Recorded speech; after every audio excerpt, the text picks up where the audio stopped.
آج میں شب قدر کے تعلق سے آپ کو بتانا چاہوں گا۔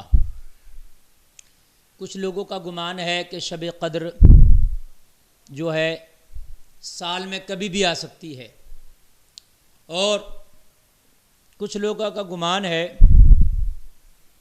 کہ شب قدر رمضان کی کوئی بھی رات ہو سکتی ہے۔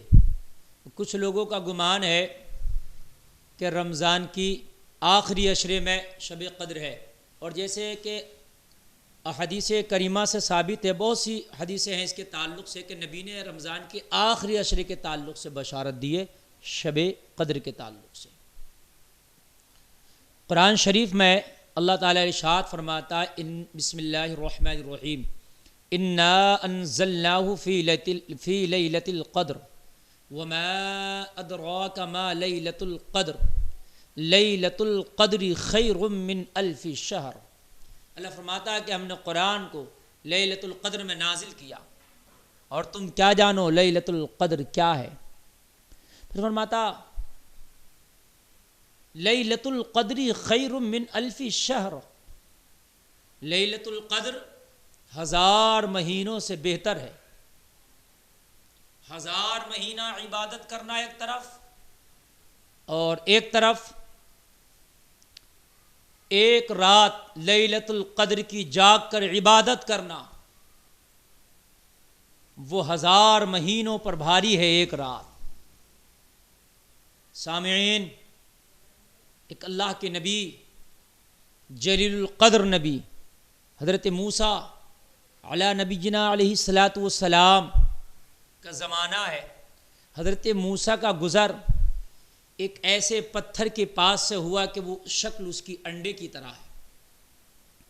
حضرت موسیٰ علیہ الصلاۃ والسلام عرض کرتے ہیں مولا یہ کیسا پتھر ہے، اس کی شکل بالکل تو نے انڈے کی طرح بنا دی ہے، مولا تیری کیا قدرت ہے؟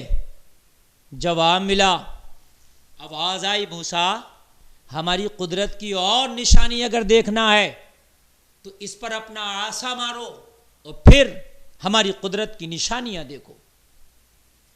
حضرت موسیٰ علیہ الصلاۃ والسلام اس پتھر پر جو انڈے کی شکل کا ہے عصا مبارک مارتے ہیں، پتھر پھٹ جاتا ہے۔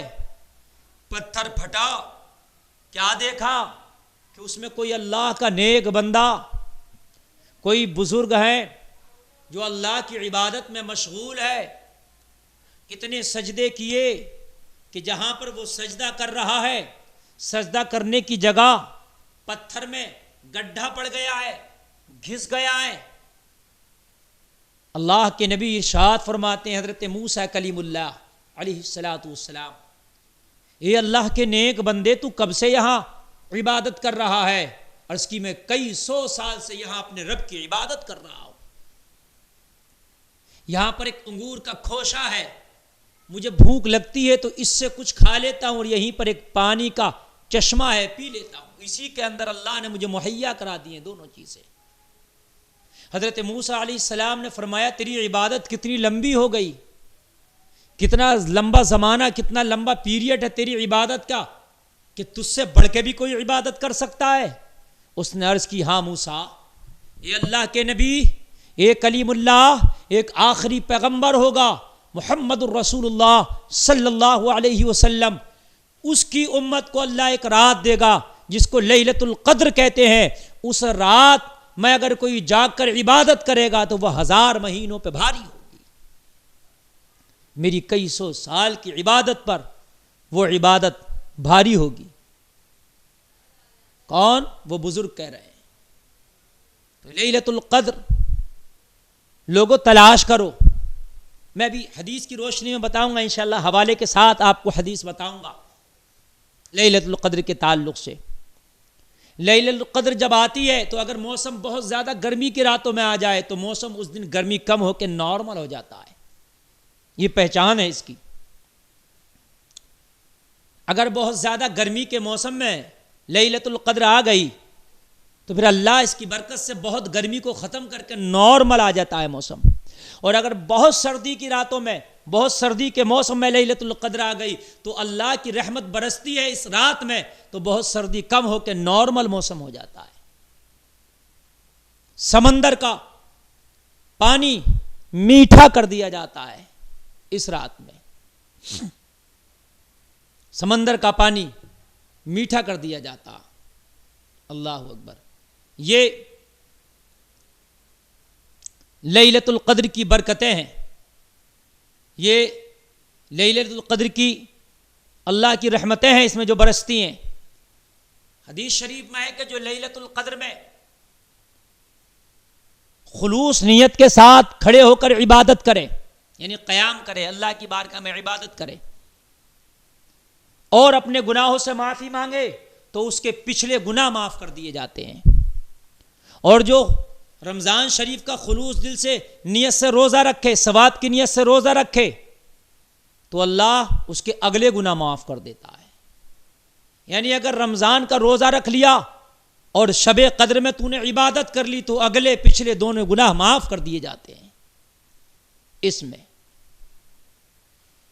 حدیث شریف میں ہے، نبی کریم صلی اللہ تعالی علیہ وسلم، میں جو حدیث کوٹ کر رہا ہوں بخاری شریف، حدیث نمبر 49، صحیح بخاری حدیث صحیح، حدیث نمبر 49 اللہ کے رسول صلی اللہ علیہ وسلم اپنے حجرے سے نکلے کہ آؤ میں تمہیں شب قدر کے بارے میں بتا دوں، لیلۃ القدر کے بارے میں بتا دوں۔ لیلۃ القدر اور شب قدر ایک ہی چیز ہے۔ لیلۃ القدر عربی میں کہا جاتا ہے اور شب قدر فارسی اور اردو میں کہا جاتا ہے، ایک ہی رات کو کہا جاتا ہے دونوں۔ آؤ میں تمہیں شب قدر کے بارے میں بتا دوں۔ میرے نبی جیسے اپنے حجرہ شریف سے باہر نکلے تو باہر دو مسلمان لڑ رہے تھے۔ نبی نے فرمایا کہ جب میں بتلانے کے لیے نکلا تو فلاں آدمی لڑ پڑے تو وہ میرے دل سے اٹھا لی گئی، یعنی اس کا علم میرے دل سے اٹھا لیا گیا، شاید اسی میں تمہارے لیے کچھ بہتری ہو۔ اللہ کے نبی فرماتے ہیں میرے دل سے اس کا علم اٹھا لیا گیا، شاید کچھ اسی میں تمہارے لیے بہتری ہو، تو اب ایسا کرو کہ شب قدر کو رمضان کی 27ویں 29ویں 25ویں رات میں ڈھونڈا کرو۔ حدیث شریف صحیح بخاری کی 49 نمبر حدیث۔ کیا کہا پہلے؟ 27 29 25 میں ڈھونڈا کرو، یعنی 27 کا ذکر پہلے ہے، 3 راتیں بتائیں نبی نے، 27 29 25، تو 27 کا ذکر پہلے ہے۔ اس نبی کی حدیث کی روشنی سے ہمارا گمان، غالب گمان یہ جاتا ہے کہ 27ویں رات کو زیادہ تلاش کرو شب قدر کو، اس لیے کہ نبی کا اشارہ 27 کو پہلے ذکر کر کے یہ اس طرف اشارہ ہے کہ 27ویں شب میں رمضان شریف کی شب قدر ہونے کے چانسز زیادہ ہیں۔ ایک دوسری حدیث ہے میرے نبی صلی اللہ علیہ وسلم کی، یہ بھی صحیح بخاری کی حدیث ہے، حدیث صحیح 1158 نمبر 1158۔ بہت سے صحابہ اکرام رضوان اللہ تعالی علیہم اجمعین نبی کریم صلی اللہ تعالی علیہ وسلم کی بارگاہ میں حاضر ہو کر اپنا خواب بیان کرنے لگے۔ شب قدر رمضان کی 27ویں رات ہے، اس پر نبی کریم صلی اللہ علیہ وسلم نے فرمایا کہ میں دیکھ رہا ہوں کہ تم سب کے خواب رمضان کے آخری عشرے میں شب قدر کے ہونے پر متفق ہو گئے، یعنی صحابہ عرض کر رہے ہیں آقا ہم نے خواب میں دیکھا ہے کہ شب قدر رمضان کی 27ویں رات ہے۔ بہت سارے صحابہ کرام رضوان اللہ تعالی علیہم اجمعین نبی کی بارگاہ میں حاضر ہو کے اپنے اپنے خواب بیان کرنے لگے، تو آقا نے فرمایا میں دیکھ رہا ہوں تم سب کے خواب رمضان کے آخری عشرے شب قدر کے تعلق سے آخری عشرے میں شب قدر کے ہونے کے لیے متفق ہیں، تو نبی نے فرمایا اس لیے شب قدر کی تلاش رمضان کے آخری عشرے میں کرو، شب قدر کو رمضان کے آخری عشرے میں ڈھونڈو۔ نبی نے آخری عشرے میں ڈھونڈنے کے تعلق سے بتایا، شب قدر کے تعلق سے۔ تو شب قدر وہ مبارک رات ہے کہ اس میں اگر خلوص نیت سے، ثواب کی نیت سے اگر تو عبادت کر تو پچھلے گناہ معاف ہو جاتے ہیں، روزہ رکھو اگلے گناہ معاف ہو جاتے ہیں، اور دعائیں قبول ہو جاتی ہیں، گناہوں کو بخش دیا جاتا ہے، رحمت کے فرشتے پکار پکار کے کہتے ہیں مانگ تیری جھولیاں بھری جائیں گی. اور جب وہ کہتے ہیں مانگ تیری جھولیاں بھری جائیں گی، بندہ مانگتا ہے تو اس کی جھولی بھر بھی دی جاتی ہے. اللہ تعالیٰ اس رات میں ہمیں یہ ہماری زندگی میں ضرور یہ رات ہمیں عطا فرمائے، اور مل جائے تو پھر اس میں عبادت کرنے کی اور توبہ کرنے کی بھی توفیق عطا فرمائے. ہرگز اس رات کو پاؤ تو پھر سوتے نہ رہو، بلکہ جاگ کر رب کی بارگاہ میں توبہ کرو، عبادت کرو، قیام کرو، اللہ سے اپنے گناہوں کی بخشش چاہو.